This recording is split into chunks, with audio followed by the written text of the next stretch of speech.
Longer lines than usual outside the Alabama law enforcement offices across the area. That's because of a looming deadline to be Real ID compliant. Yeah, so unless you have a passport, you'll need a star on your driver's license to fly domestically. Our Shelby Myers in the studio to explain how this works. And Shelby, talk about what you saw today. Well, pack your patience for one, Lenise and Cameron. I went to the ALEA driver's license office on Demetropolis, and the line stretched outside the building along the sidewalk.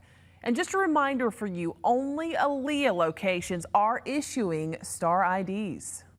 I'm getting a star on my driver's license. Javon Mickles and his mother got to the ALEA office on Demetropolis before it opened around 6:45 Tuesday morning. The pair stood in line and didn't get out until close to 11 a.m. Been here since about 8:45 this morning. Hundreds of others stood or sat for hours in the heat waiting to get the star on their license before next Wednesday. Many say so they can fly. Are you here for your star license? Yes.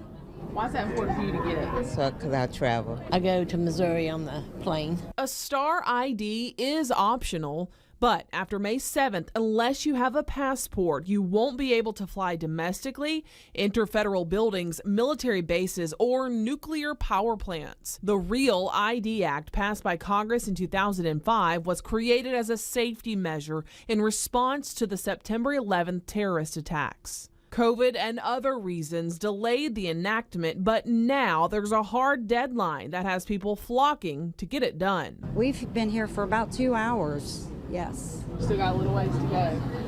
Yeah, we probably got, another hour, I bet, to get in there. There is a list of acceptable documentation to bring on ALEA's website. Here's what Carl Smith brought in. Social Security card, driver's license, the DD-214 if you have it, a power bill or some bill that establishes your residence. And remember, only ALEA offices are issuing star driver's license, not your local DMV. Nick Matranga, Mobile County License Commissioner, says it's for security reasons. We cannot look up your social security number, and I think it's also to minimize the amount of problems with people taking identity theft and all that, and controlling it with ALEA so they can control who actually gets this.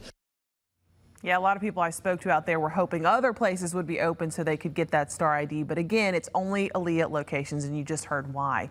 It's going to cost you $36.25 to get that star license.